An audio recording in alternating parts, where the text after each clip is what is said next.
बहुत प्रयास किया कि कोई रास्ता मिले, पर रास्ता मिला नहीं। वो और घनघोर जंगल में रास्ता खोजने के लिए यहाँ वहाँ घूम रहा था। घूमते घूमते और घनघोर जंगल में प्रवेश कर गया।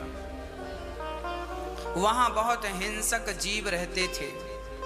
शेर रहता था। शेर ने आहट सुनी कि कोई है।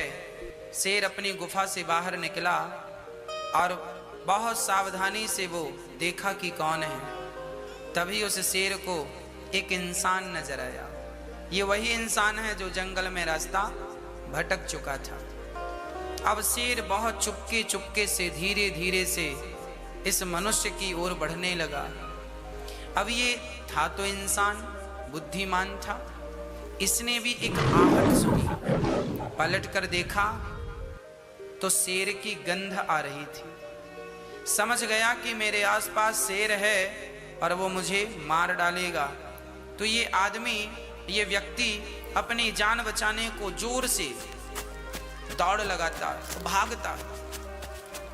जैसे ये भागा, शेर को लगा कि ये समझ गया है, तो शेर भी दौड़ने लगा उसके पीछे। अब वो व्यक्ति आगे आगे भागे, शेर उसके पीछे पीछे। शेर बहुत करीब पहुंच गया। तभी ये व्यक्ति आगे भागता भागता जब जंगल से आगे गया तो आगे जाकर देखता है सारे रास्ते खत्म, एक गहरी खाई। यदि उस खाई में कूदता है तो मर जाएगा, और यदि खड़ा रहता है तो शेर मार डालेगा। तभी वहां वट वृक्ष की जटाएं, तो इसे लगा कि इस जटाओं को पकड़ लूंगा तो शेर से तो छुटकारा मिल जाएगा।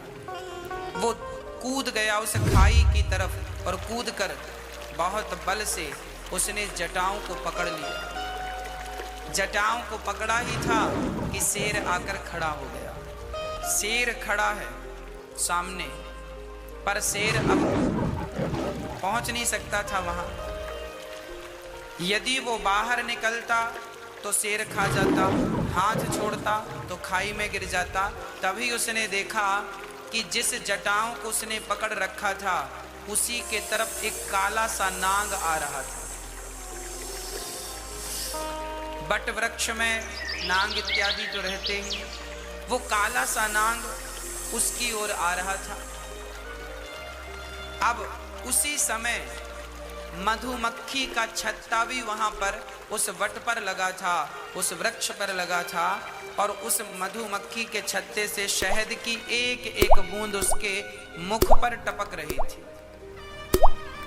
वो जैसे ही उसकी होंठों पर टपके तो वो अपनी जिह्वा से चाट ली। बार बार वो स्वाद में इतना मस्त, इतनी स्वादिष्ट शहद थी कि वो उस स्वाद में ऐसा गुम हो गया कि वो भूल गया कि मेरे तीनों तरफ से मौत खड़ी है। हाथ छोड़े तो मर जाए, बाहर निकले तो शेर खा जाए, और पकड़ा रहे तो सांप डस ले। तब तक सांप आया और सांप ने सचमुच उसे डस लिया और वो शहद में ही मस्त हो गया। बस मेरी माँ भक्तों, जैसे वो व्यक्ति की तीनों तरफ से मौत खड़ी है और फिर भी वो शहद की एक एक बूंद में सुख ढूंढ रहा है, यहाँ से सुख मिल रहा है, उसी में मस्त हो रहा है। यही मनुष्य की दुर्दशा का कारण है।